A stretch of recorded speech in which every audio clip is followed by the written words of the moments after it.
before I go and take a hammer to my computer, is Justin Trudeau criticised Donald Trump for unacceptable comments on race. Oh, wow, this is interesting. I'm glad Justin Trudeau hasn't been caught doing blackface, because that would be inconvenient. Justin Trudeau, blackface costume staging. Oh, well, that shit, ow. Woof, that came back to bite him in the ass, didn't it? Let's jump into it. Canadian Prime Minister Justin Trudeau's blackface costume worn at an Arabian Nights party in 2001 was both staggering and stood out. One man who attended the now infamous shindig recalled to a Canadian news outlet this week. It was staggering. It was almost overpowering. It looked like an awful lot of work compared to what anyone else put into their outfits. You know, he just wanted to please people even back then, you know. Little cocksucker Trudeau. Just couldn't help to smooch up to people and, you know, show people how good he was back then too. Too bad he's not good at running a country. Roger Husband told Global News. Although Husband admits to being surprised by Trudeau's costume, he said he believes the Canadian leader is not a racist, nor darkening one's face with makeup considered racially insensitive at the time. No, but don't worry, it is now. Right? And these are the rules the left wants to play with. You know those rules left where you go through anybody's Twitter feed and you can make them out to be a racist? Well, guess what? Here is your rules for radical... This is your rules for radical lesson. You hold people account to their own rules. Right? Well, these are your rules. You're going to be held accountable to them. Can you imagine if a Republican, God forbid, turned up to a party in blackface? What sort of reaction that would have had? Or imagine someone like Faith Goldie, for example, up in Canada. Imagine if she turned up to a party in blackface. Oh, the media would have a field day. But don't worry, because it's our team, we're just going to sweep it under the rug and, you know, give it 5 seconds of airtime and then move on to something else. Hey, look, Canada has speed bumps. Yet we're not trying to divert your attention away from this racially insensitive thing that we would plaster all over the news for a week if it was the other side. Hey, look, birds. Oh... But the best thing about this is that Justin Trudeau is struggling to get re-elected campaign back on track after the blackface incident mount. Justin Trudeau attempted to get his re-election campaign back on track on Friday, with a visit to Canada's most diverse city as the scandal over him wearing blackface on multiple occasions continued to unfold. But a speech on gun control failed to distract from the growing controversy as the Canadian Prime Minister was asked to explain yet another incident which he donned racist makeup. The third image, mind you, third one, not the first, not the second, the third one, emerged of Justin Trudeau in blackface in just 2 days. 2 days we're finding these images. Holy dooly! How many parties did you turn up to in blackface, Justin? Jeez, me D's. He said was from a costume day for river guides on the whitewater rafting operation that I worked at summer between 1992 and 1994. I know you're going to sit there and the left is going to sit there and say, holy dooly! Over 20 years. What? How many years ago was that almost? What? 20, 23 years. 27 years, whatever it is. Right? Oh, we know. But that wouldn't stop you from dragging up the past on somebody else's Twitter feed. That wouldn't stop you from going back and dragging up something from the 1990s if you could use it to get rid of your political allies. Welcome to the Rules for Radical lesson. You hold people accountable by their own rules.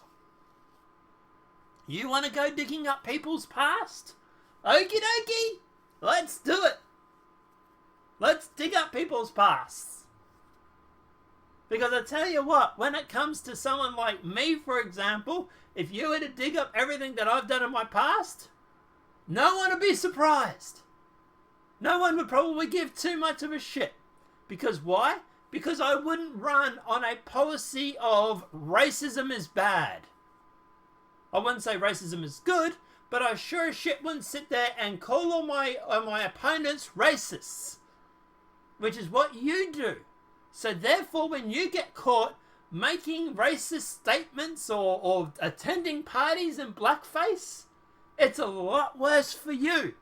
Because you're the one that sees racism everywhere. You're the one that goes on about racism all the time. If I was to run in an election, I would want to bring back jobs to Australia, bring back an economy, and put Australia first. None of those would involve racism. You want to talk about immigration? I'd probably stop immigrating from a third world. Maybe you could claim that's racist. I don't know. I would put merit-based immigration instead of, hey, you're a certain colour, let's bring you into the country. Because that's worked so well for us lately. But this is the problem. The left runs on this anti-racist agenda. Everything is racist. Everything is offensive. And then when they get caught doing it, oh my God, you're just as racist and offensive as everybody else. But the worst thing is that you look worse than everybody because you were going on about it so much. You're banging that racist drum. Well, time for you to march to your own beat. But that's not the worst thing that came out of Canada, believe it or not. Environmental Canada airbrushes 100 years of inconvenient climate data out of history. Because if you want to prove that climate change exists and there's 100 years of data that might disprove your argument, just delete it, right, Hillary? Just hit that delete button on those 30,000 emails. So Environment Canada, the federal environment agency in Canada, has erased a century's worth of observed temperature data, claiming it model computer projections are more accurate. Let me reiterate that. It's erased centuries worth of observed temperature data, so data that was actually recorded, claiming its modeled computer projections are more accurate than the data they actually received.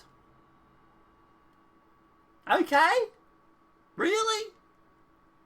Mr. Al Gore, we're going to be flooded by water by 2010 or whatever it was. That was a projection? How did that work out? You know, if it comes down to scientifically collected data, or what my computer might tell me, I'm going to take the scientific collected data any day of the week. But anyway, Canada, already suspicious of Prime Minister Trudeau carbon tax, are likely to be even more suspicious as given a report by Ottawa-based Blackbird's report that Environment Canada omitted a century's worth of observed weather data in developing its computer models on the impact of climate change. While scrapping all observed weather data from the 1850s to 1949, it was necessary, a spokesman for the Environment Canada told Blackwood's report, after researchers concluded that historically there weren't enough weather stations to create a reliable data set for that 100-year period. Why could you not have used computer modules to fill in the blanks? Right? Say you have 5 states and you had weather forecasts in 3 of them. Why couldn't you use predictions there to fill in the other 2 states? Or something like that. Why did you have to scrap the physically collected data that was most likely more accurate than anything that the computer can spit out? The historical data is not observed historical data, the spokesman said. It's modeled historical data. 24 models from historical simulations spanning 1950s to 2005 were used.